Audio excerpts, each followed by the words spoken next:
साल 16 फरवरी को लगातार तीसरी बार शपथ लेने वाले अरविंद केजरीवाल सरकार को आज 1 साल पूरे हो गए हैं। दिल्ली की 70 में से 63 सीटों पर जीत हासिल करके लगातार तीसरी बार सत्ता में काबिज होने वाले मुख्यमंत्री केजरीवाल के लिए बीता साल बेहद चुनौती भरा रहा। शपथ लेने के ठीक 7वें दिन दिल्ली में दंगों से उनका स्वागत हुआ। दंगे से राहत मिली तब तक 1 मार्च को कोविड-19 का पहला केस दिल्ली में दर्ज किया गया, लेकिन इस महामारी में भी केजरीवाल सरकार ने न सिर्फ इस चुनौती का सामना किया बल्कि इस संकट में भी ऐसे मॉडल पेश किए जिनमें से कुछ को अमेरिका जैसे देशों ने भी अपनाया। तो ये 1 साल केजरीवाल का कितना बेमिसाल रहा, इस पर जनता और विपक्ष का क्या कुछ कहना है, सबसे पहले आपको वो सुनवाते, फिर होगी चर्चा की शुरुआत।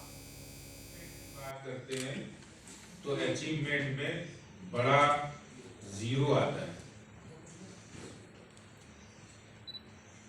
और अगर हम मैथमेटिकल रूप से जीरो कहें तो जीरो से भी दिल्ली को जीरो से भी पीछे ले जाने का काम अरविंद केजरीवाल ने 1 साल में किया है। किसी भी सरकार का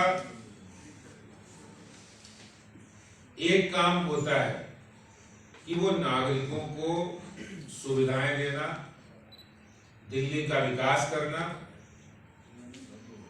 वो तो बहुत दूर की बात है।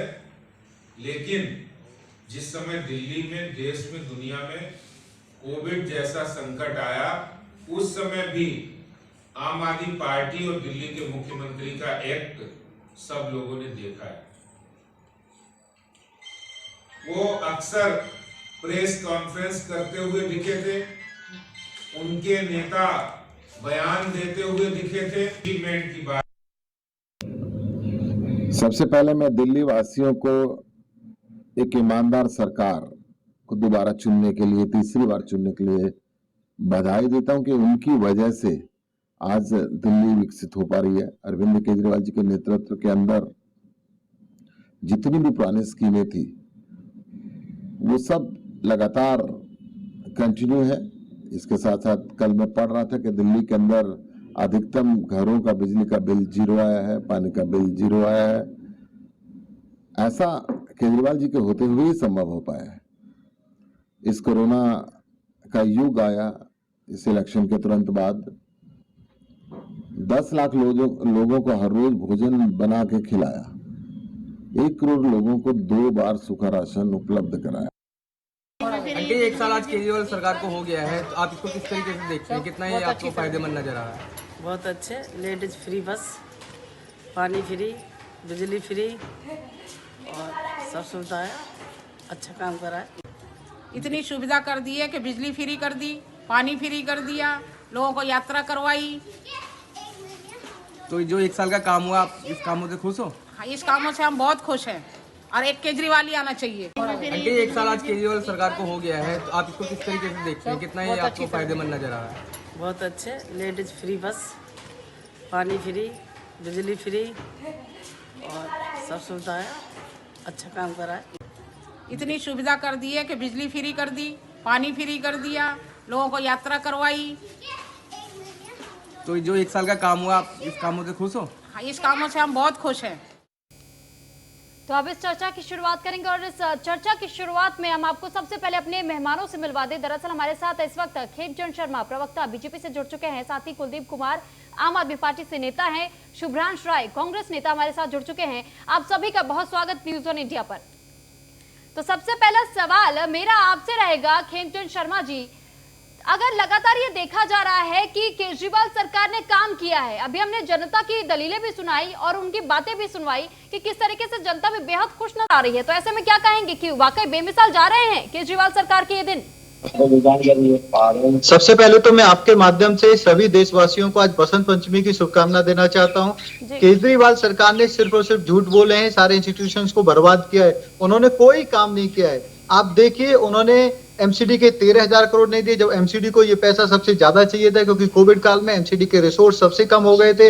एमसीडी को अपनी सैलरियां देनी थी, एम्प्लॉय को सैलरी देनी थी, उन एम्प्लॉय को सैलरी देनी थी जो लगातार कोविड काल में भी as a Covid warrior, corona warrior काम कर रहे थे, सफाई कर रहे थे और हमारी पूरी दिल्ली के सामने खड़े थे, और मेडिकल स्टाफ को सैलरी देनी थी। उन्होंने वो 13,000 करोड़ नहीं दिए, लेकिन वही पैसा उन्होंने अपने प्रचार में फूका और कोर्ट तक ने टिप्पणी करी कि आपके पास प्रचार के लिए पैसा है लेकिन एमसीडी को देने के लिए पैसा नहीं है।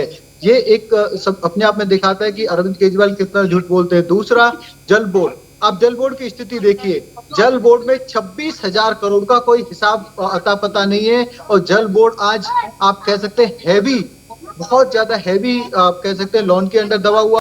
जल बोर्ड की जो आमदनी है वो उसकी जो आप कह सकते हैं जो लोन रीपेमेंट का इंटरेस्ट होता है उससे भी कम। तो जल बोर्ड को बद से बदतर बना दिया।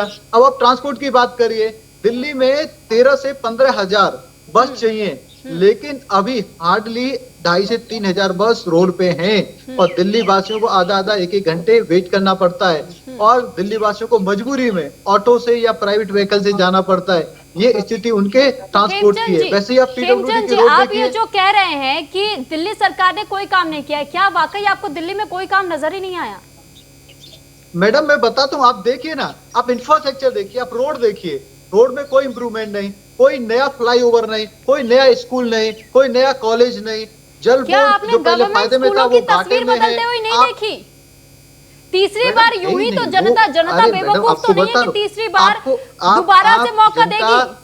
आप जनता के रिप्रेजेंटेटिव हो, आप मीडिया हो, आप 10 स्कूल विजिट करो, मैं आपको 100 स्कूल ऐसे दिखा दूं, वहां पे जर्जर हालत में बिल्डिंग है, वहां पे मैथ और साइंस के टीचर नहीं है, मैथ और साइंस के टीचर नहीं है। मैं आपको बता दूं, 1-2 स्कूलों को जब मनीष सिसोदिया का एरिया है वहां पे उन्होंने टिप टाप करा दिया, चमका दिया, और उसी को मीडिया के सामने रख दिया, लेकिन ये उनका मॉडल नहीं है। ऐसा ही अच्छा मॉडल होता तो क्यों ड्रॉप आउट है?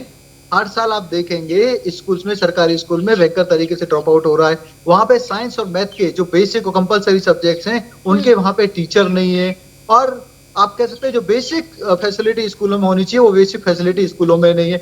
और जो 9वीं का बच्चा है वो 6वीं का सवाल नहीं हल कर सकता, क्योंकि इन्होंने जो क्वालिटी है उससे बद से बदतर कर दी है। टीचर्स का रिक्रूटमेंट नहीं किया जा रहा है, फैसिलिटी जो देनी चाहिए वो फैसिलिटी नहीं दी जा रही है, टीचरों से अनर्गल इधर उधर के काम कराते हैं। सिर्फ और यानी सिर्फ आप एक ये कह अचीवमेंट रहे है, वो हैं है प्रचार की अचीवमेंट। ठीक, तो यानी आप जनता को भी तो बेवकूफी एक तरीके से कह रहे हैं ना। अगर आप ये कह रहे हैं कि कोई मैं काम नहीं हुआ कह रहा तो मैडम, तीसरी बार मैं जनता ने आपको- मेरे को इतने पता नहीं मतों से आपने क्यों किससे- उन्हें मैं दोबारा से आपको दिल्ली की बताऊं। सत्ता संभालने के लिए क्यों दिया? तीसरी बार वो जीते और बहुत अच्छे खासे वोट से जीते हैं वो। मैडम जीतना ही यदि आधार होता तो 1 साल बाद आप ये भी देख सकते हैं कि लोकसभा में वो 7 की 7 सीटें हारे थे। अब कई चीजें लोक लुभावन उन्होंने झूठे वादे करके, आप कह सकते हैं फ्रीबीज दे के जनता को उन्होंने अपने पक्ष में कर लिया, लेकिन जनता महसूस कर रही है। ठीक है कुलदीप जी इसी बात पर मैं आपसे जवाब चाहूंगी। ये तो कह रहे हैं बीजेपी नेता कि यहाँ पर दिल्ली सरकार ने तो कुछ काम किया ही नहीं है, या और जो भी बातें कही जा रही है वो सभी ढकोसली है।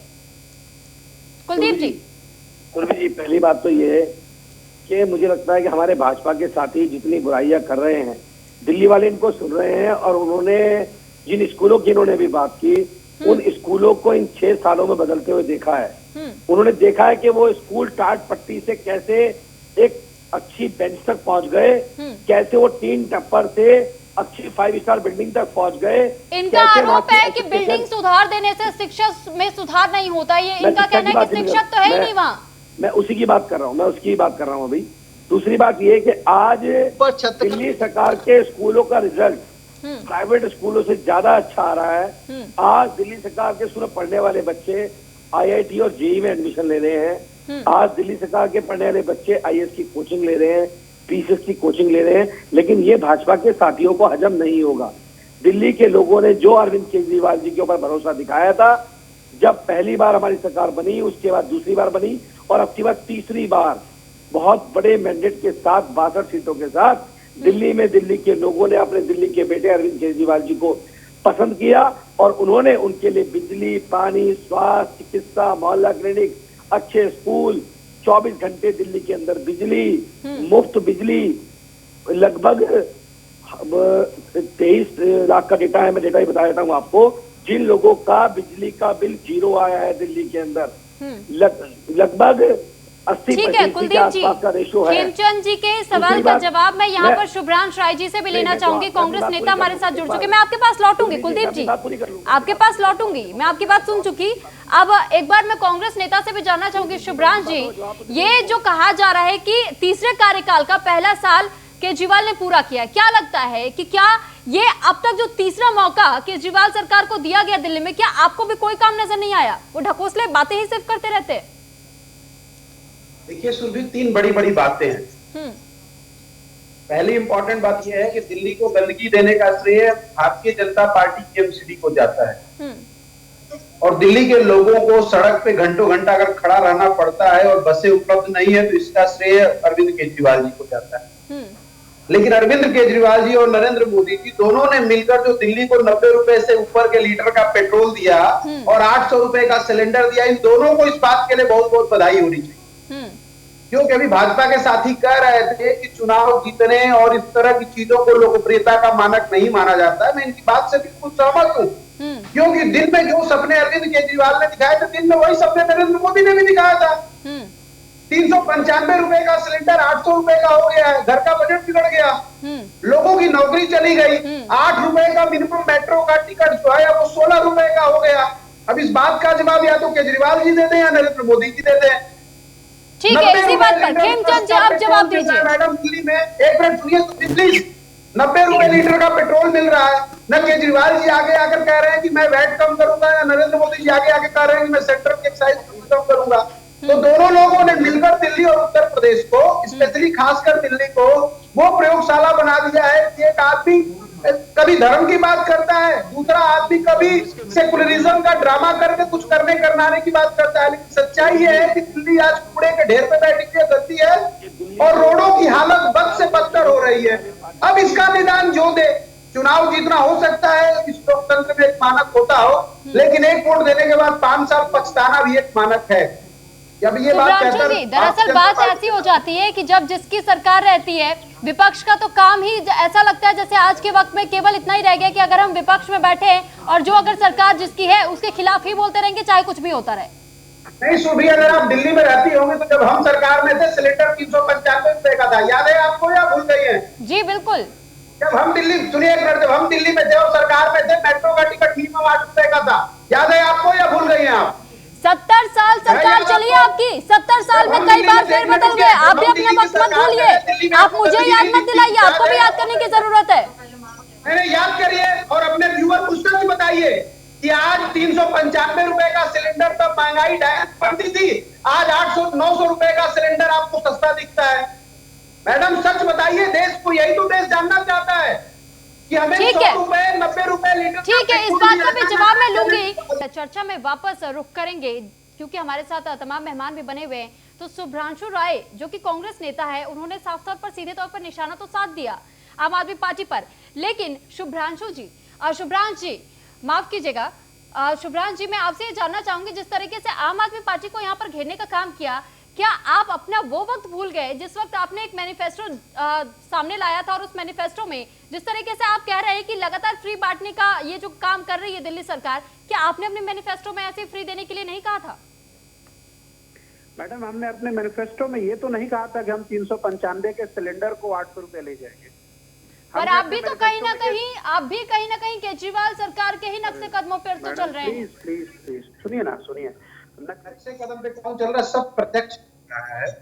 2013 से पहले, 2014 से पहले सिलेंडर का कीमत देख लीजिए, तब जब $140 पर बैरल क्रूड की कीमत होती थी, तब पेट्रोल और सिलेंडर का कीमत आपके सामने है। अगर वो कहीं से किसी वजह से महंगा हुआ है तो उसको कंट्रोल में लाने के लिए राज्य सरकार को अपना वैट कम करना चाहिए, केंद्र सरकार को अपनी एक्साइज कम करनी चाहिए। अरविंद केजरीवाल जी लोगों के पॉकेट पे डाका डाल रहे हैं और नरेंद्र मोदी जी उनको उत्साह दे रहे हैं। आपके सामने नहीं है क्या? एक बार आप जाइए तो सही, किसी गली में, किसी मोहल्ले में जाकर लोगों से पूछिए कि हमारे चेहरे में कितनी खुशी है 90 रुपए प्लस के लीटर का पेट्रोल लेकर। शुभ्रांश जी, घर हम भी चलाते हैं, कीमतें हमें भी पता है, लेकिन अगर आप ऐसे कीमतों पर अगर बात पे जाएंगे तो 70 साल तो जिस वक्त आपने भी राज किया था, अगर आप पिछली बातों को अगर दोहराने की कोशिश कर रहे हैं और इस वक्त की, ठीक है मान लिया कि अगर इस वक्त सिलेंडरों के दाम बढ़े हैं तो घटते भी तो है, उस वक्त आप तारीफ क्यों नहीं करते? मैडम हम 70 सालों की बात कर रहे हैं, इसीलिए तो आपको बता रहे हैं। 2014 से पहले दिल्ली साफ सुथरी होती थी, दिल्ली में आज चारों तरफ कूड़ा फैला हुआ है, इसका जिम्मेदार सिर्फ दिल्ली के एमसीडी लगता है कूड़ा फैला हुआ है। जी। एक मिनट रुकिए ना, पूरी बात सुन लीजिए ठीक है, प्लीज, बोलिए। बाद इस पे और डिस्कशन करिएगा। तो दिल्ली की गंदगी का श्रेय भाजपा को जाता है, और दिल्ली के जो आम साधारण हमारे जैसे लोग हैं तो बस स्टैंड पे खड़ा होकर बस लेना चाहते हैं। अगर दिल्ली में डीटीसी की बसें नहीं होंगी तो एक आदमी को एक जगह से दूसरी जाने में कितना टाइम लगता है? इसके जिम्मेदार अरविंद केजरीवाल जी हैं। अगर आप जनमानस को चलने का साधन मुहैया नहीं कराएंगे और उसके घर के इर्द गिर्द कूड़े का अंबार लगाएंगे तो आदमी सवाल तो सरकार से ही करेगा। और इत्तेफाक से दिल्ली में सरकार का मतलब भाजपा और आप दोनों है। ठीक है, लेकिन शुभ्रांश जी एक बात बताइएगा कि अभी जिस तरीके से आप सवाल खड़े कर रहे हैं आम आदमी पार्टी पर, अगर आपने इतना काम पहले कर लिया था तो आज दिल्ली में केजरीवाल की सरकार के बजाय आपकी सरकार होती, शिकायत करने का मौका ही नहीं मिलता।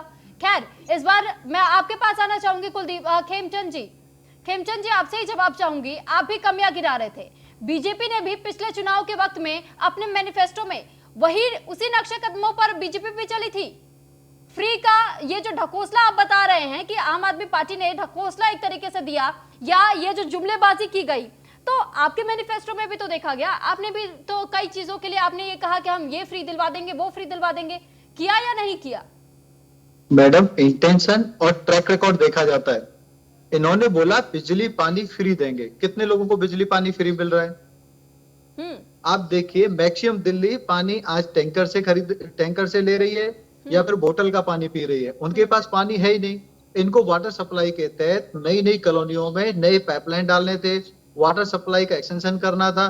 बल्कि जितनी वाटर की सप्लाई दिल्ली के लिए पर पर्सन 5 साल पहले थी उससे भी अब कम है। पर पर्सन जो वाटर का डिस्ट्रीब्यूशन दिल्ली में होता है वो कम है, ये सरकारी रिकॉर्ड है, चेक करिए।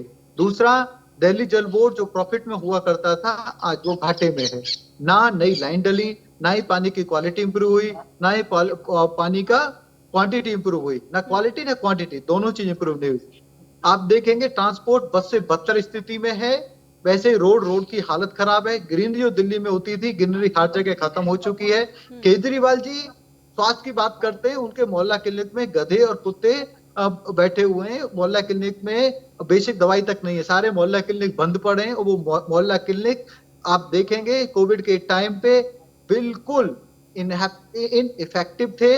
लोगों ने उनको धुतकार दिया था, उनको बंद करना पड़ा था। भूल गए जब आम आदमी पार्टी एक रिकॉर्ड लेकर के सामने आई थी और केजरीवाल सरकार ने ये साफ तौर पर दिखाया था कि बीजेपी हमें काम करने नहीं दे रही है। मोहल्ला क्लिनिक की जब बात आती है तो जो टेंडर 1 साल के भीतर या 1.5 साल के अंदर में जो पास कर दिया जाना चाहिए था, उसे 3 साल तक का समय लग गया था। आपका सवाल हो गया मैडम जी। पहले तो ये स्थिति थी नहीं, वो झूठ बोल रहे थे। अगर मैं मान भी लूं ये स्थिति थी, उनको 6 साल हो गए।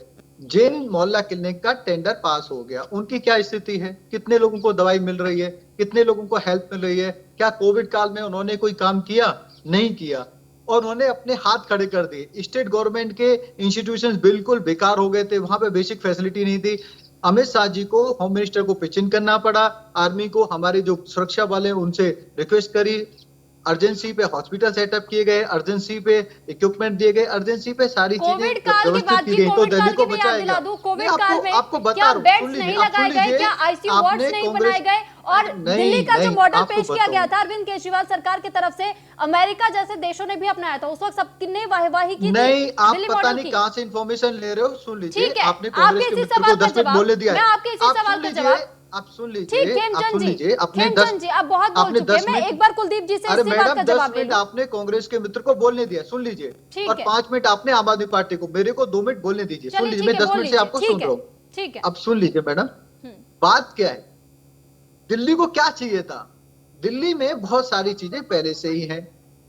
दिल्ली को एक बेटर इंफ्रास्ट्रक्चर चाहिए था, बेटर एजुकेशन पॉलिसी चाहिए थी, ताकि हमारे जो बच्चे हैं कंपटीशन में बैठ सकें, उनको प्राइवेट में ना जाना पड़े, पेरेंट्स को प्राइवेट में अपनी जो गाड़ी कमाई है वहां पे वेस्ट ना करनी पड़े। वो साफ साफ झूठ बोल रहे हैं। आम आदमी के प्रवक्ता क्या कह रहे हैं कि प्राइवेट से अच्छा रिजल्ट सरकारी स्कूल। अरे भैया, क्यों झूठ बोलते हो? वहां पे आपके साइंस और इंग्लिश के या मैथ के टीचर्स तक नहीं है। ज्यादातर स्कूल्स में जो एडॉक पे जो लोग हैं, जिनको कई महीने से सैलरी नहीं मिल रही है, वो लोग पढ़ा रहे हैं। वो क्या पढ़ाएंगे? अब कुछ 4-5 स्कूल सिसोदिया जी के एरिया में आपने उनको चमका दिया, उनको आप हल्ला मचाओगे तो उनसे पूरी दिल्ली का भला नहीं होने वाला है। पिछली साल ही स्कूल की छत पे से पूरी तरीके से आपने देखा किस तरीके से पत्थर गिरे, किस तरीके से उससे मसाला गिरा और बाल बाल वहां पे बच्चे बचे। ट्रांसपोर्ट की स्थिति आप देखिए, डेली 100-200 बस आपको रोड पे खड़ी मिल जाएंगी, बीमार, खराब, और वो पूरा ट्रैफिक जाम भी करती हैं। दूसरा, जो पहले से ही कम ट्रैफिक, पहले से ही जो बसें कम है उनमें और कमी हो जाती। इनको 13 से 14 हजार बस खरीदनी थी और वो 2,500 से 3,000 बस चल रही है। कौन सा डिपार्टमेंट है इनका? मैं इसको चैलेंज करना चाहता हूँ। ये मेरे को एक डिपार्टमेंट का नाम बता दें, वो डिपार्टमेंट अच्छा काम कर रहा है, मैं इनके साथ उस पर डिस्कस कर लेता हूँ। रही बात बीजेपी ने अपने लिमिटेड रिसोर्सेज में भी, एमसीडी ने अपने लिमिटेड रिसोर्सेज में भी अच्छा काम किया। मैं 10 स्कूल ऐसे एमसीडी के गिना सकता हूं लिमिटेड रिसोर्सेज में इनसे ज्यादा अच्छे। वहां पे स्मार्ट क्लासरूम भी हैं, सस्ते रूम बनाए गए हैं और वहां पे बेटर फैसिलिटी भी है। ये लोग सिर्फ और सिर्फ प्रचार कर सकते हैं, वही कर रहे हैं। दिल्ली के पैसे को ये दूसरे राज्यों में बर्बाद कर रहे हैं। रिंकू शर्मा दिल्ली में मारा जाता है, चुप रहते हैं। आप लोग तो प्रचार बिल्कुल करते नहीं। ठीक है, मैं आपको बहुत की राजनीति, अपीजमेंट की राजनीति, आपके प्रश्नों का उत्तर दे देने दीजिए और झूठ की राजनीति, इसके अलावा ये कुछ नहीं करते। ठीक है कुलदीप जी, आपका जवाब चाहेंगे इस पर? सुरभि जी, अभी इन्होंने जो बातें कही, मैं इतना ही कहना चाहता हूँ खाली कि अगर कोविड काल के अंदर 24 घंटे की सरकार ने काम किया, किसी मुख्यमंत्री ने काम किया, तो उनका नाम अरविंद केजरीवाल है। दिल्ली की प्लाज्मा आपके 10% को भी स्टेट गवर्नमेंट के हॉस्पिटल केयर नहीं कर पा रहे थे। सुन लीजिए, बीच में ना बोलिए खेमचंद जी, आपकी बात सुन ली, अब सुन लीजिए, है ना, आप सुन लीजिए, सुनने का मादा रखिए। आपने काफी देर बात रख ली अपनी, अब सुन लीजिए। प्लाज्मा बैंक हमने बनाया, उसको अप्रिशिएट किया, अमेरिका ने भी उसको कॉपी किया, अन्य और देशों ने भी उसको कॉपी किया। होम आइसोलेशन को हमने लागू किया, भाजपा शासित राज्यों ने भी उसको लागू अपने राज्यों में किया, उसकी कॉपी की। और होम आइसोलेशन इस सबसे अच्छी व्यवस्था इस कोविड के दौरान में रही, जिससे लाखों लोग ठीक हुए। जिस दिल्ली सरकार की ये बात कर रहे हैं, इनको ये पता होना चाहिए कि LNJP hospital, GTB hospital, Rajiv Gandhi hospital, ये वो हॉस्पिटल है जिन्होंने दिल्ली के लोगों का सबसे ज्यादा ट्रीटमेंट किया और ठीक करके उनको घर तक भेजा। इस महामारी से बचाकर इनको ये समझ में आनी चाहिए। जिस मोहल्ला क्लिनिक की ये बात कर रहे हैं, उसमें 250 से 300 लोग प्रतिदिन अपना इलाज कराते हैं, अपने टेस्ट कराते हैं, ब्लड टेस्ट कराते हैं, यूरिन टेस्ट कराते हैं, बीपी चेक कराते हैं, शुगर चेक कराते हैं। एक MBBS डॉक्टर बैठा होता है जो उनको दवाई देता है। जिस एजुकेशन सिस्टम की बात कर रहे हैं, उसकी तो बराबरी भाजपा के किसी भी राज्य से कर लीजिए। इनके सारे राज्य एक तरफ और दिल्ली सरकार एक तरफ। और दूसरी बात ये, जिस एक तरफ दिल्ली सरकार है, दूसरी तरफ MCD है दिल्ली के अंदर इनकी। जो बेड़ा गर्क इन्होंने MCD का किया है, आज दिल्ली कूड़ा कूड़ा हो गई है। आज दिल्ली, इनके जो MCD के स्कूल हैं, अगर कोई व्यक्ति 200 रुपए प्रतिदिन कमाता है, वो भी नहीं चाहता उसके बच्चे का एडमिशन MCD के स्कूल के अंदर हो जाए। ऐसा कोई मकान नहीं होगा दिल्ली में जिससे भाजपा वालों ने सेंटर की उगाई के नाम पे पैसे ना लिए हो। ऐसी कोई जगह नहीं होगी जहां कूड़ा ना पड़ा हो। इन्होंने क्या किया 15 सालों में? यहाँ 1 मिनट में आपको रोकना चाहूंगी, 1 मिनट में आपको रोकना चाहूंगी। आप सभी मेहमान, आप हमारे साथ बने रहिए। आप लोग के पास में दोबारा लौटूंगी। यहाँ पर हारून यूसुफ जी, पूर्व मंत्री, नेता कांग्रेस से, क्या कुछ कह रहे हैं? सबसे पहले तो आपको वो सुनवाते। कहना तो उनको चाहिए कि किया क्या है उन्होंने 6 वर्ष में। हमें जो कहना था, हमने कहा 6 साल बर्बादी के हुए। दिल्ली के अंदर ना तो एक बस आई, ना एक नया स्कूल खुला, केवल कहते रहे कि हमने 4000 कमरे बना दिए। शिक्षा का स्तर क्या हो गया, जिसको छुपाने के लिए किस किस तरीके के नाटक, करोड़ों रुपए के इश्तिहार दिए जाते हैं। आज दिल्ली के अंदर पॉल्यूशन का क्या हाल है, किस तरीके से लोगों के फेफड़े खराब हो रहे हैं, उसके बारे में कोई बात नहीं कर रहा। आज पिछले 4 महीने से लगातार पॉल्यूशन लेवल जो है वो तकरीबन 400 साढ़े 300 रहा है। आज तक कोई बोलने वाला नहीं। तो मैं समझता हूँ दिल्ली के लोग, दिल्ली कूड़े का ढेर बन गई। अगर आपने देखा हो पिछले 3-4 महीने से जिस तरीके की नुरा कुश्ती भारतीय जनता पार्टी और आम आदमी पार्टी लड़कर दिल्ली के लोगों का जीवन नरकीय बना रहे हैं, वो सड़कों पे जाके देखिए किस तरीके से क्या हाल है। कहना तो अभी आपने सुना हारून यूसुफ जी, जो कि पूर्व मंत्री है, नेता कांग्रेस से, और साथ ही उन्होंने भी किस तरीके से दिल्ली सरकार पर ये सवाल उठाए हैं कि दिल्ली कहीं ना कहीं कूड़े का ढेर बन चुकी है। तो इसी के साथ एक बार फिर से चर्चा पर लौटेंगे। शुभ्रांश जी, आप कुछ कहना चाह रहे थे? जाना है, अगर आप मेरे को 1 मिनट दोगे तो मैं अपनी बात कंप्लीट कर लूं और आपसे परमिशन लूंगा। ठीक है खेमचंद जी, बोलिए। देखिए, आम आदमी पार्टी सिर्फ और सिर्फ अपीजमेंट की राजनीति कर रही है, देशद्रोहियों का साथ देने की राजनीति कर रही है और झूठ की राजनीति कर रही है। दिल्ली के टैक्स पेयर्स के पैसे को वो चुनाव में, प्रचार में और अपने ऐशो आराम में दूसरे स्टेट्स में या दूसरी जगह फूंक रही है। इसको बंद करें। दिल्ली के जो रिसोर्सेज हैं दिल्ली की जनता पे खर्चा करें। एमसीडी को जो इन्होंने पैसा देना है 13,000 करोड़, उसको तुरंत रिलीज करें ताकि एमसीडी जो जरूरी काम है, पेंशन का काम है, साफ सफाई का काम है, मेडिकल का काम है, स्कूल का काम है, वो कर सके। और 26,000 करोड़ का इन्होंने जो बहुत बड़ा घोटाला किया है उसका हिसाब दें, व्हाइट पेपर पब्लिश करें, लोगों को बताएं कि वो 26,000 करोड़ कहाँ गए, किसने खाए, क्यों उसका हिसाब किताब आपने अपने पेपर में नहीं दिया है।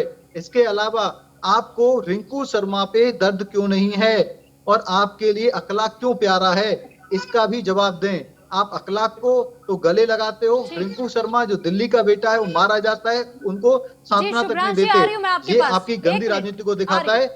मैं आपको इसी के साथ धन्यवाद देता हूँ। Thank you. चलिए ठीक है शुभ्रांश जी, अब आपके पास ही आऊंगी, आप भी अपनी बात रख दीजिए। आप क्या कुछ कहना चाह रहे थे? क्योंकि जिस तरीके से बीजेपी नेता ने तो ये साफ तौर पर सवाल खड़े कर दिए कि अगर आम आदमी पार्टी के जिक्र कर दे तो वो आतंकवादी अपराधियों के पक्ष में हमेशा रहती है, लेकिन कभी भी जो सही लोग हैं उनके फेवर में नहीं बात करती है। तो इस पर आप क्या कुछ कहेंगे? बस स्टैंड है, सारे बस स्टैंड से 2 ही पोस्टर लगे होते हैं, या तो अरविंद केजरीवाल जी का फोटो लगा है या योगी आदित्यनाथ का लगा हुआ है। तो जो प्रचार केजरीवाल जी कर रहे हैं वही भाजपा सरकार कर रही है। दूसरी सबसे इंपॉर्टेंट बात है जो बड़ा आपको भी शायद अच्छा लगेगा, मुंबई में गेटवे ऑफ इंडिया है जहाँ पूरे मुंबई के लोग घूमने आते हैं और जो भी मुंबई जाता है वो एक बार वहां घूमने जाता है। उसी तरह से दिल्ली में एक इंडिया गेट जैसी एक जगह है जहां 6 साल पहले तक तो हर कोई घूमने जाता था, देखने जाता था। मुझे ये नहीं पता कि इंडिया गेट को छावनी बना के बंद करने का श्रेय मैं नरेंद्र मोदी सरकार को दूं या अरविंद केजरीवाल जी को दूं। ये मुझे नहीं मालूम उस इलाके का मालिक असली कौन है, लेकिन मुझे इतना मालूम है कि दिल्ली वाले इंडिया गेट पे जाते थे रात को घूमने के लिए। दिल्ली को अगर आपने कूड़ा मुक्त बना दिया है, जिसमें कहते तो आप कूड़ा मुक्त है लेकिन एक्चुअली कूड़ा युक्त है, दिल्ली को आपने जहरीले गैस चेपर वाला बना दिया, सबसे सांस लेने के लिए, निजात देने के लिए दिल्ली का साधारण मानुषी जाता था इंडिया गेट घूमने, सुबह दोपहर शाम रात। सुरभि जी कभी आप भी जाइएगा, विजय चौक से लेकर इंडिया गेट तक सब बिल्कुल पैक्ड है, परिंदा भी पर नहीं मार सकता। मुझे नहीं पता कि हमारे देश की धरोहर को केजरीवाल जी और नरेंद्र मोदी कहां ले जाना चाहते हैं, लेकिन एक बात तो सच है कि दिल्ली का आदमी वोट देके आज पछता रहा है, चाहे उसने केजरीवाल जी को वोट दिया हो चाहे वो नरेंद्र मोदी जी को वोट दिया हो। ठीक है, आपने बताएगा। ठीक है शुभ्रांश जी, आपने ये कहा कि लोग वोट देकर के केजरीवाल जी को पछता रहे हैं, लेकिन अगर 2015 की ही हम बात कर ले, 2015 में जिस तरीके से कांग्रेस अपना खाता नहीं खोल पाई थी, उसी आधार पर इस बार के चुनाव में भी कांग्रेस का खाता ही नहीं खुला। तो आप पर भरोसा जनता को आखिर क्यों नहीं हो रहा है? कहां आप में कमी रह जा रही है? हम पे जनता ने भरोसा नहीं किया, कोई बात नहीं, जनता जनार्दन है। अब हम कह रहे हैं हम और आप दोनों मिलकर 90 रुपए लीटर का पेट्रोल दिल्ली में खरीद रहे हैं, हमें लग रहा है कि हमसे गलती हो गई। हम और आप दोनों मिलकर 800 रुपए का सिलेंडर खरीद रहे हैं, हमें लग रहा है हमसे गलती हो गई। हम और आप दोनों लोग मिलकर इंडिया गेट के सिल्वर इलाके में जा नहीं सकते, लगता है हमसे गलती हो गई। हमारे और आपके घरों के सामने कूड़ा फैला हुआ है, हमें लगता है हमसे कहीं गलती हो गई। हम और आप दोनों बस स्टैंड पे खड़े और बसें नहीं मिलती, हमें लगता है हमसे गलती हो गई। हम और आप इलाज कराना चाहते हैं, एम्स और एलएनजीपी व्यस्त है तो मोहल्ला क्लिनिक के नाम पे धोखाधड़ी और फ्रॉड चल रहा है। तो गलतियों से हम लोग सीखते हैं। हमें उस समय लगा था कि ये सोशल मीडिया की क्रांति है जो रातों रात युग पुरुष जैसे अरविंद केजरीवाल को ला रही है, जो रातों रात दुनिया बदल देगी। ऐसा सबको वहां हुआ था, हम एज ए वोटर हम सब लोगों को हुआ होगा, दिल्ली की जनता को भी हुआ था। वही सोशल मीडिया को भ्रम नरेंद्र मोदी जी से भी हुआ था। आज नतीजा ये है कि दोनों सरकारें सोशल मीडिया के ऊपर बंदी से लगाने पर जुड़ी हुई है। तो देखिए गलती की हमने गलती करी, हम उसकी सजा भुगत रहे हैं। अब दोबारा हमारे पास मौका आएगा गलती सुधारने का, हम सुधार लेंगे। तो इसलिए आप जनता को बरगलाने की कोशिश मत करिए। सबको पता चल चुका है कि जो केजरीवाल है वही नरेंद्र मोदी है। ये भाजपा और आप दोनों मिले जुले ए पार्टी और बी पार्टी है, वो दोनों का आपस में भाजपा और आम आदमी पार्टी अगर एक होकर के चल रही है, माफ कीजिएगा लेकिन मैं यही सवाल आपसे दोबारा पूछना चाहूंगी। आपने कहा भाजपा और आम आदमी पार्टी एक होकर के चल रही है। वहीं दूसरी तरफ अगर हम बीजेपी की बात करें, बीजेपी ये कह देती है कि कांग्रेस और आम आदमी पार्टी की मिलीभगत सरकार चल रही है दिल्ली में। मैडम, अगर मान लीजिए कि अगर कांग्रेस के साथ मिलीभगत होता 1 मिनट के लिए, आपकी बात को मैं बढ़ा सकता हूँ, तो कम से कम केजरीवाल सरकार कांग्रेस के किए हुए कामों को करती ना, दिल्ली को साफ रखती, ग्रीन दिल्ली, क्लीन दिल्ली चलता, दिल्ली के बसों का व्यवस्था परमानेंट रखती, दिल्ली के मेट्रो का किराया नहीं बढ़ने देती, दिल्ली के इंडिया गेट को छावनी बना के मोदी सरकार द्वारा बंद नहीं करने देती। तो इसका मतलब जो मोदी जी चाहते हैं वही केजरीवाल जी कर रहे हैं। ये हमारे आपको कहने की जरूरत नहीं है, सबको पता है कि जो बीजेपी है वही आप है। अगर ऐसा नहीं होता तो आप देखेंगे दिल्ली में पोस्टर लगा है केजरीवाल जी 13,000 करोड़ रुपए एमसीडी का दो, तो कहीं पे केजरीवाल जी ने पोस्टर लगाया 2600 करोड़ रुपए के घोटाला में जो भाजपाई है उनको जेल भेजो। दोनों लोग पोस्टर लगा के बैठे हैं, वो किसी में कुछ नहीं रहा, भुगत रही है दिल्ली की जनता। महंगा पेट्रोल, महंगा गैस सिलेंडर, रास्ते खराब, रोड खराब, ट्रैफिक जाम, और उससे भी सबसे बड़ी इंपॉर्टेंट बात की गंदगी इतनी ज्यादा जो हर रोज एक नई बीमारी को दावत देती है। लेकिन शुभ्रांश जी, आप ये भी तो देखिए कि आज आप ये बातें यहाँ पर बैठ करके बोल रहे हैं, लेकिन अगर आगे के वक्त में ये देखा जाता है कि जब भी कोई सरकार सत्ता में जब आ जाती है, वो अपने यही वादे किए हुए भूल जाती है। तो आपका भी तो दौर रहा था सत्ता का। यही तो मैं आपको बताना चाहता हूँ कि हमारे सत्ता का दौर रहा। $150 प्रति बैरल का तेल था, आज की कीमत से 3 गुना ज्यादा, और पेट्रोल था 64 रुपए और 58 रुपए लीटर, गैस सिलेंडर 395 रुपए था। अब आपने देखा था, आपके दौर में भी 800 रुपए सिलेंडर मिले थे, भूलिए मत वो वक्त। उस वक्त में भी, क्योंकि 70 साल का वक्त कम नहीं होता, उस दौरान भी ऐसे कई वाकया हुए थे जब सिलेंडर भी महंगे हुए थे और साथ ही बिजली का बिल भी महंगा हुआ था। एक मिनट, आप एक जिम्मेदार चैनल की जिम्मेदार एंकर हैं, कम से कम आप गलत बयानबाजी मत करिए। गलत बयानबाजी भाजपा और आप वालों को छोड़ दीजिए। 800 रुपए का सिलेंडर कौन से कांग्रेस कार्यकाल में आपको मिला था, जरा बताइए। गलत बात मत किया करिए मैडम प्लीज। ये सब काम भाजपा और आपके झूठे नेताओं के लिए, जिनका काम है झूठ फैलाना। आप कम से कम सच्चाई के साथ रहिए। 2014 से पहले कभी आपने इंडिया गेट को बंद होते देखा था? इंडिया गेट बंद वो अब हो रहा है, वॉर मेमोरियल भी तब नहीं खुला था। 2014 से पहले मेट्रो का मिनिमम किराया 8 रुपया था, आपको पता है? 21 रुपए में पूरी दिल्ली, पूरी मेट्रो में आप कहीं से कहीं घूम लेते थे, आपको पता है? आज नोएडा के एक स्टेशन से दूसरे स्टेशन जाने का किराया 21 रुपया लग जाता है मैडम। सच को सच रहने दीजिए, ठीक है? शुभ्रांश जी, मैं तो आपसे केवल यही तो जानना चाह रही हूँ कि जब आपकी सरकार थी तो आपने ऐसा कुछ क्यों नहीं किया कि जनता का भरोसा आपसे कभी टूटता ही नहीं। आज आप पर भरोसा नहीं है ना। ऐसा है, इस समय परिवर्तनशील होता है। उस समय सोशल मीडिया और एक भ्रम, जिसको आप कह सकती हैं, पैदा किया गया। लोगों के मानस पटल पे कुछ देने की कोशिश की गई। हम पूरी हिंदुस्तान को ये भरोसा और पूरी दिल्ली को ये भरोसा दिलाया गया कि सरकार बदलते ही रातों रात राम राज्य और स्वर्णिम युग आ जाएगा। इसी भाव में बहस कर आपने भी शायद वोट दिया होगा। अगर नहीं होता तो देखा भी आपने। आप अभी आम आदमी पार्टी के प्रवक्ता कह रहे थे कि हमने फ्री में बिजली दिया, फ्री में पानी दिया। पता नहीं, पानी है ही नहीं तो फ्री में आप देंगी क्या? बिजली पहले दिल्ली में मैडम, मतलब जहां मैं रहता हूं वहां 24 घंटे में मुश्किल से कोई 10 सेकंड के लिए कटती होगी। आज तो अक्सर बिजली कटती है, आपको घरों में अपनी इन्वर्टर लगाना है, बट कोई बात नहीं। वो कहते हैं काठ की हांडी बहुत दिनों तक नहीं चलती। लोग सच को जान चुके हैं। अब गलती हुई है तो हाथ तो नहीं काटा जा सकता है ना। दोबारा सुधार का मौका मिलेगा, दिल्ली की जनता सुधार लेगी। उन्हें दिख रहा है कि हमें पहले अपने घर से ऑफिस पहुंचने में आधा घंटा लगता था, आज 1.5 घंटा लगता है। तो सब महंगाई सबके पॉकेट पे पड़ी हुई है। ना केजरीवाल जी कम करने की कोशिश कर रहे हैं, ना नरेंद्र मोदी जी कोशिश करने की कर रहे हैं। लेकिन ठीक है, प्रदेश की जनता है, वक्त के साथ परिवर्तन होगा, इंतजार करिए। हम आपको साफ सुथरी और अच्छी दिल्ली देंगे, ये वादा है। ठीक है, ठीक। बहुत शुक्रिया शुभ्रांश जी आपका हमारे साथ जुड़ने के लिए और अपनी बात को रखने के लिए।